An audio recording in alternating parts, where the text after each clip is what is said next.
Hi, this is a preparation speech for my delivery on presenting bamboo as a material to Talisay City Government. I allow myself to have a clean intention, and before I do that, I take a deep breath in, take a deep breath out, take a deep breath in, and take a deep breath out. As I take a deep breath, I allow myself to move into that intention in Talisay local city government unit, LGU, and I project myself into their own Talisay City Hall, and I allow myself to be. And I allow myself to see there are 9 people in the audience, some heads of government, and some are even weary to already leave. Hi, good day, sirs. My name is Ian. I'm an architect, and I'm here today to deliver to you an exciting message of how your city could be. But before I start, I would like to ask you one question. What is your favorite city here in Southeast Asia?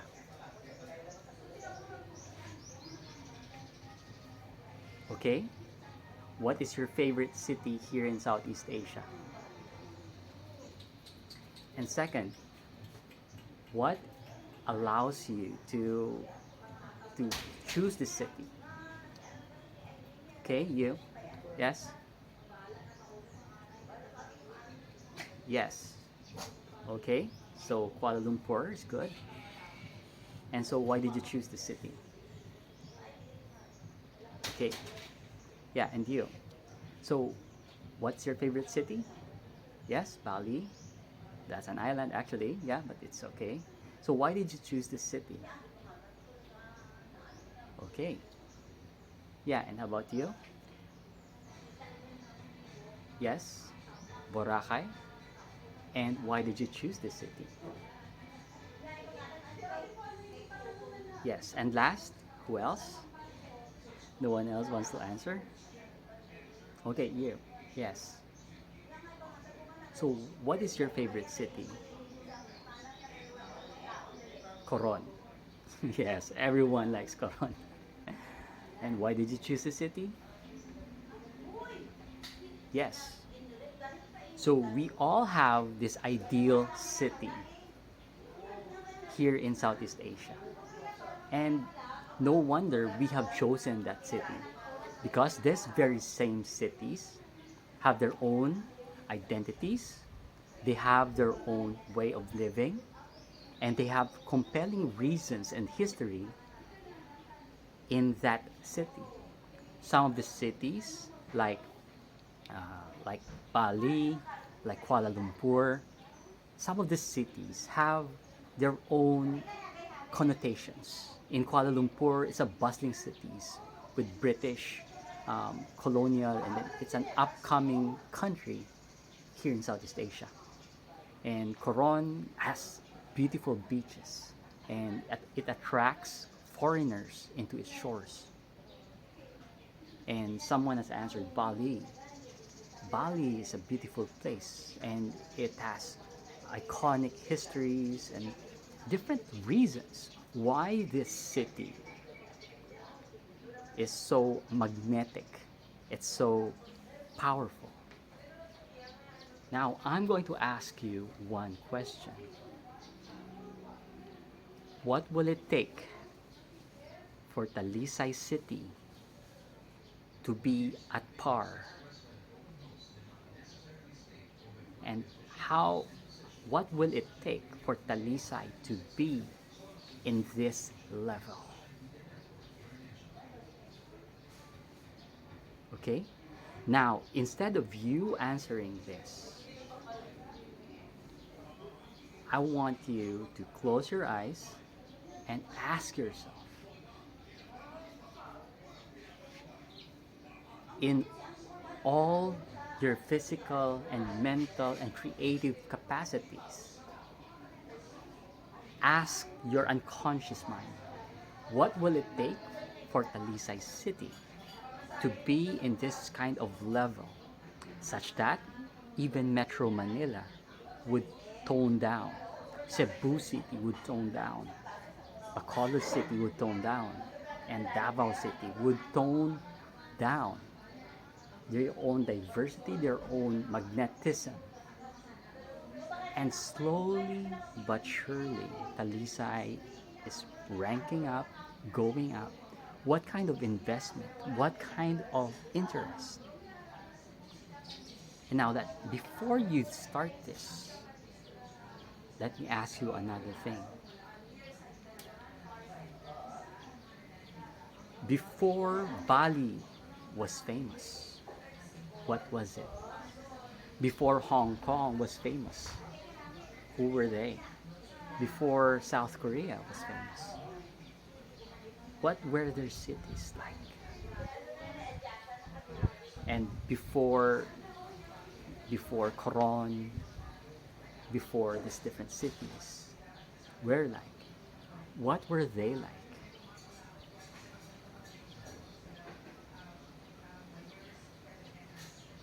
And then start to answer, allow different answers to permeate in and among yourselves. Allow the answer of your seatmate without them speaking to you.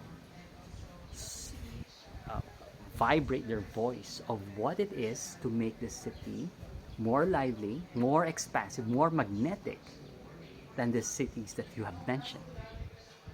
And start to compare with the cities that you've mentioned. How would it feel for Talisay to start this kind of expansion?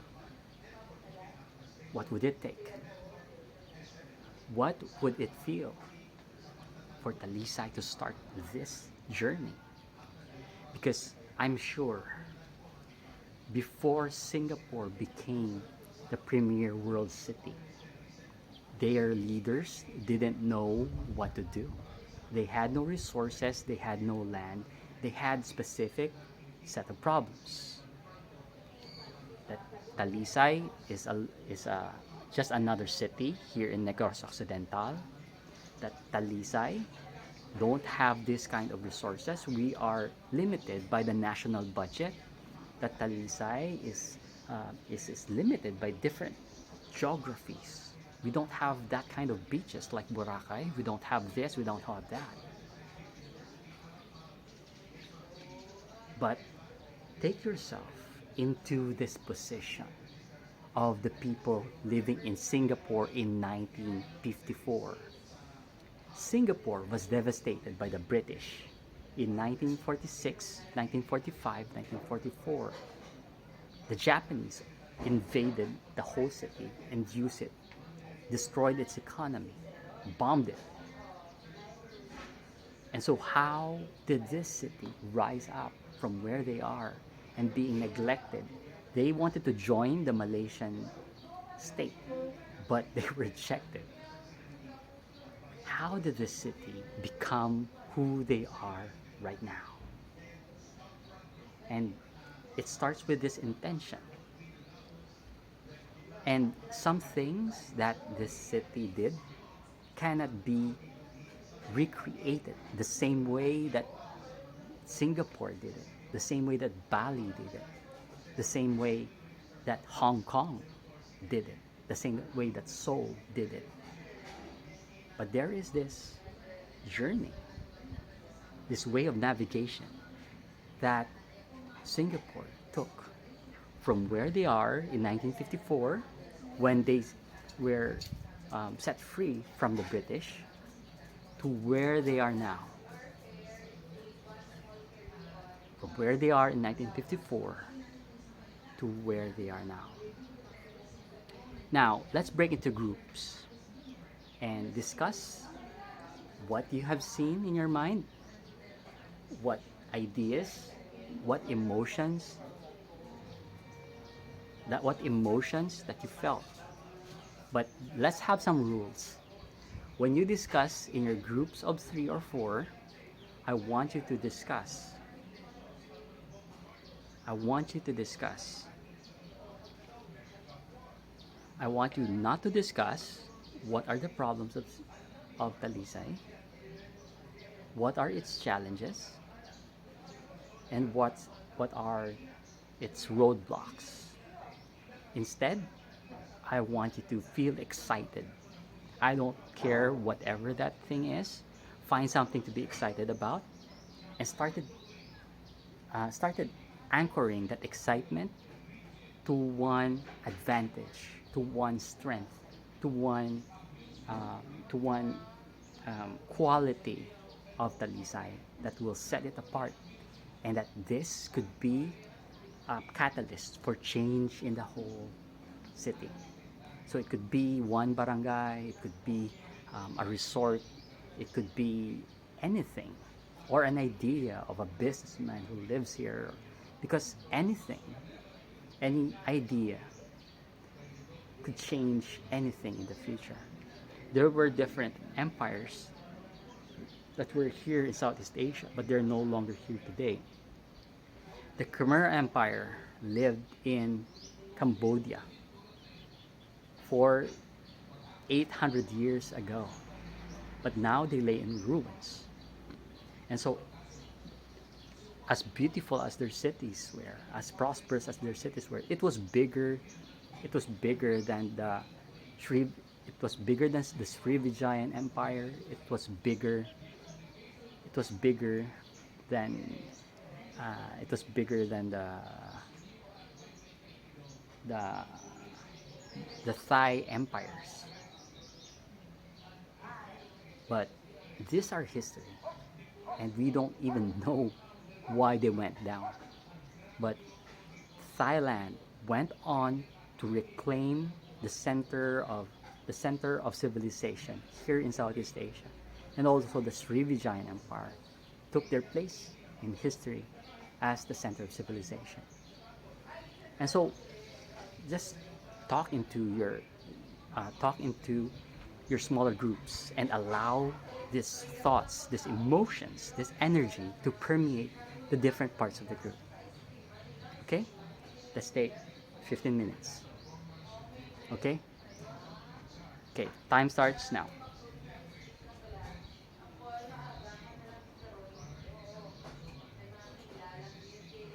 Now, I want you, after discussing with your group, to start formulating your own vision of Talisay. What kind of city would Talisay be? What kind of infrastructure can the possibilities is endless, because we can't control how traffic is, we can't control how corrupt the government officials are, we can't control many of these things, but in spite of, there are things that we can pitch, that we could change. And I want you to hold on to that vision and distill it into a concentrated form. So four of you will now distill those voices, those ideas, those pitch ins, and allow that vision to come together into a bigger picture of what Talisay is. Okay, so here my team is going to distribute um, like a, a small piece of paper so that you could draw on it. And try to expand as many colors as you can. Most of it are emotions, so it cannot really be drawn. This is an example of what your picture would be, but let the artist in the group try to draw something. Let the writer in the group try to write something, different words, suggestions. It doesn't need to be coherent, but when you present as a group, what you want is that the emotions that are right there in right center in your heart will be transferred from your heart to my heart and everyone else who's watching. And let's see what happens. Okay, so time starts now.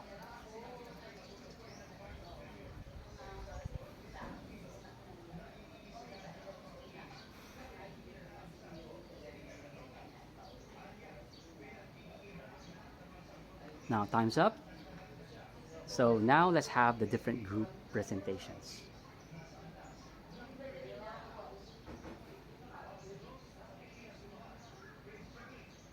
Okay, first group, second group, third group, fourth group, fifth group.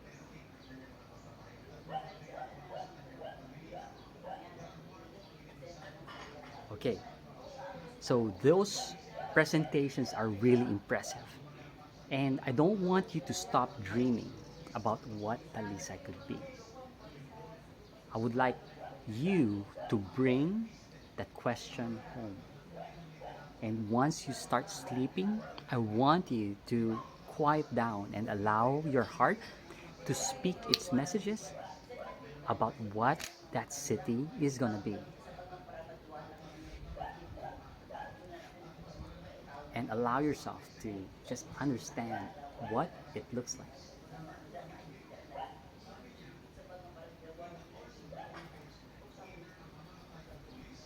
Okay, now that I've heard your own vision of what this city is, let me just speak my own direction of what Talisay could be.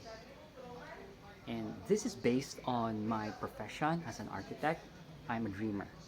And I like to dream up different cities and how they could be.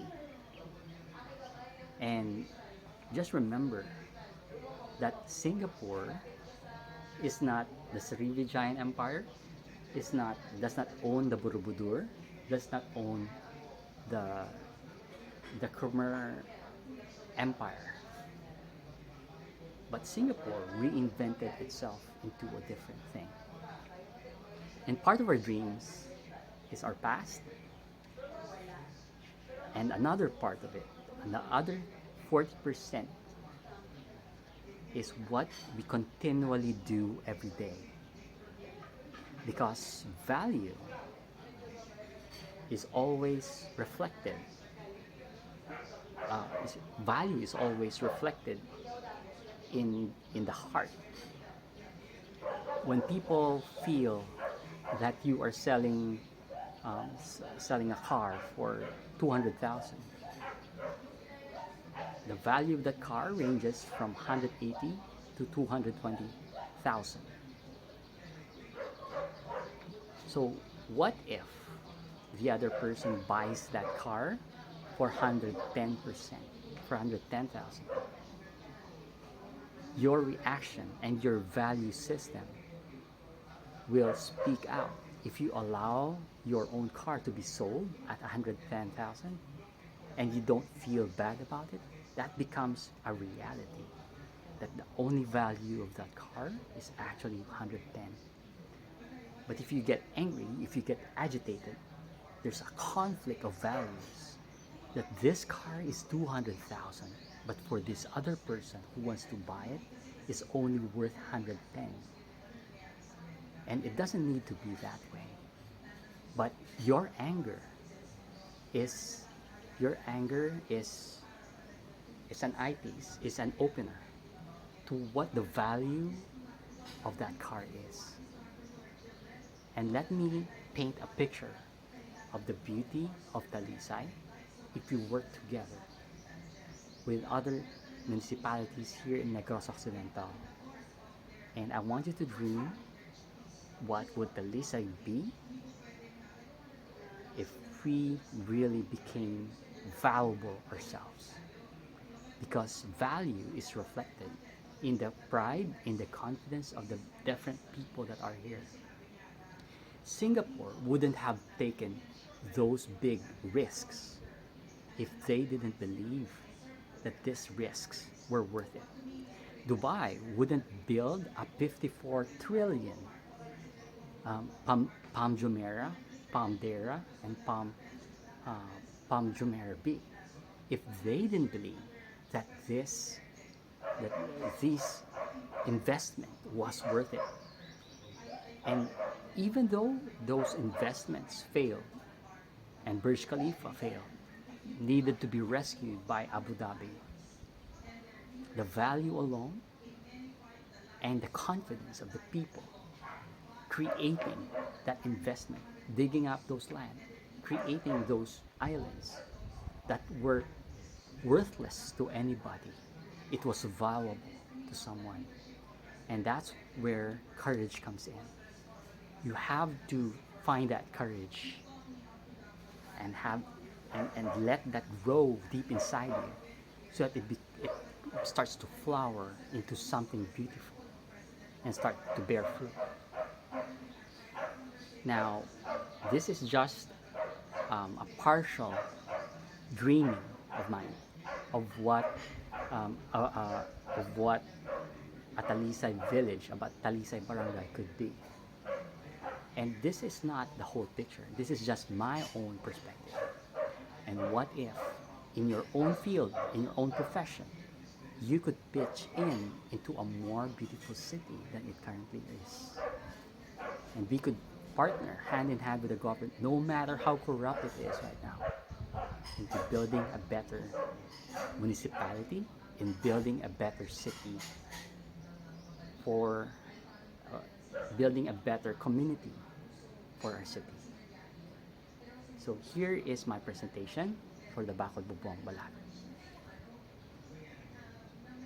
The Bakod Bubong Balat is my bamboo bamboo evolution into how bamboo could be valued for different things. And one of the aspects of bamboo is that one of the aspects of bamboo is that it is more valuable. It, it is rare and not available in Western Europe and many parts of the US. It just isn't. And so, and we have bamboo, but the thing is, because we don't value us and our land and our resources and what we have, bamboo today sells for 150 pesos for a pole. Now look at this. This is an artwork, the same bamboo pole. But the same bamboo pole is worth 4,000 pesos a pole because the creators of these bamboo pole, preserved bamboo poles, believed in the value of the product, invested in the engineering of preserving it, found out the ways on how to create that value by preserving and putting chemicals so that it lasts longer. This bamboo is now worth 4,000 pesos. Now, China has been creating engineered bamboo for years. And there is an opportunity now because the US has placed sanctions on China so that China can only sell its bamboo for a lower value to us. But let me share a secret. This same bamboo that China is selling is something that could grow easily in our backyard. But it will not yet be the same value. We have to value our land and value our produce and value our work before that value from GDP of China to 4,900, we could increase our value from 1,500 until it equals and even surpass that value. And so what can we do about it? And this is just about bamboo. There are other things that we could change and expand together in this city. So I would like to give you this question before I leave. How would your city feel like if if we value what we have?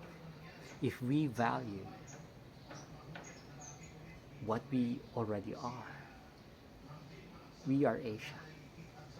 And we were a part of the Srivijayan Empire. We were a part of all these different things because some of those people Some of our people came from Borobudur, came from the southern China to live here. We are all one. But that history might not matter until we make it matter. And until we start to plant that value into what we do. And so I leave you that question. What are you going to do about your dream? My name is Ian, and thank you for allowing me to give this presentation.